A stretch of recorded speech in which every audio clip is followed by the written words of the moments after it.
একটা নদী, নদীর পাশে অনেক কাশফুল, আর মাথার উপরে শরতের নীল আকাশ।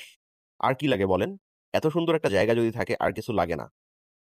এইরকম একটি জায়গায় আজকে আপনাদেরকে আমি দেখাই দিব এই ভিডিওর মাধ্যমে, যেখানে গেলে আপনারা নদী পাবেন, নদীর মধ্যে নৌকা পাবেন, পাশাপাশি এইরকম একটা কাশফুল বাগান পাবেন, যেখানে গেলে আপনার একটা বিকেল খুব সুন্দরভাবে কেটে যেতে পারে। তো চলুন কথা না বাড়িয়ে আজকের ভিডিও শুরু করা যাক। আসসালামু আলাইকুম। কি অবস্থা গর্বিত জাতি? আশা করি সকলেই ভালো আছেন। ভিডিও শুরুতেই ভালোবাসা অবিরাম। এমন একটা জায়গায় আসছি যে আমার চারিদিকে কাশফুল। এই কাশফুল দেখার জন্য আপনারা রংপুরে মানুষ অনেক সময় অনেক জায়গায় যেয়ে থাকেন। আজকের ভিডিওটা এই কাশফুলের পাশাপাশি একটা নদী নিয়ে থাকবে। এখানে নদীতে আপনারা নৌকায় করে ঘুরতে পারবেন, পাশাপাশি এইখানকার কাশফুলগুলো উপভোগ করতে পারবেন। আমি যে জায়গাটায় আছি দেখতেই পাচ্ছেন যে আমার চারপাশে প্রচুর পরিমাণে কাশফুল। আমি যদি এই পাশে ঘুরে দাঁড়াই, এইদিকেও কিন্তু অনেক কাশফুল গাছ আছে। তো আমরা আজকে এই জায়গাটা ঘুরে দেখবো। এখানকার লোকেশন থেকে শুরু করে A to Z, কিভাবে আসবেন, কত টাকা খরচ হবে, সবকিছু এই ভিডিওর মাধ্যমে আপনাদেরকে জানানোর চেষ্টা করবো। তো চলুন আজকের ভিডিও শুরু করা যাক। 6 ঋতুর বাংলাদেশে শরতের আগমন হলে কাশফুল দেখা যায়। এখানে আপনারা কাশফুলের পাশাপাশি লজাবতী গাছ দেখতে পারবেন।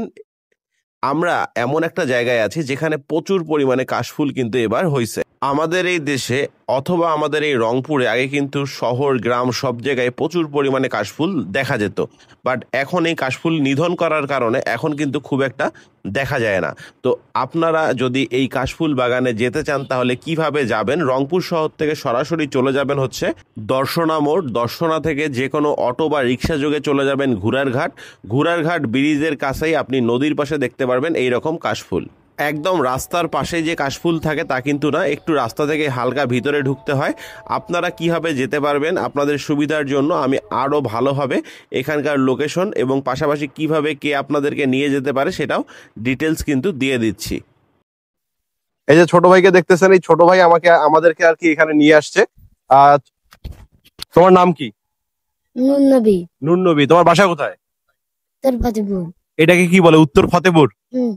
এটা কি ঘুরারঘাটের কাছে? হ্যাঁ।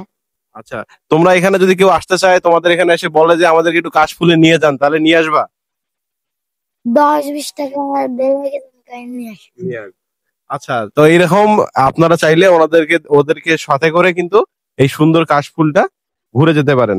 এই ছিল আজকের ভিডিও দেখে যদি আপনারা কেউ এখানে যান তাহলে এখানে দেখবেন যে কিছু কলা গাছ লাগানো আছে, কলা চাষ করা হয়। এই কলা গাছগুলো নষ্ট করবেন না। আমি চেষ্টা করছি এই ভিডিওর মাধ্যমে যথাসাধ্যভাবে আপনাদেরকে লোকেশনটা বোঝানোর।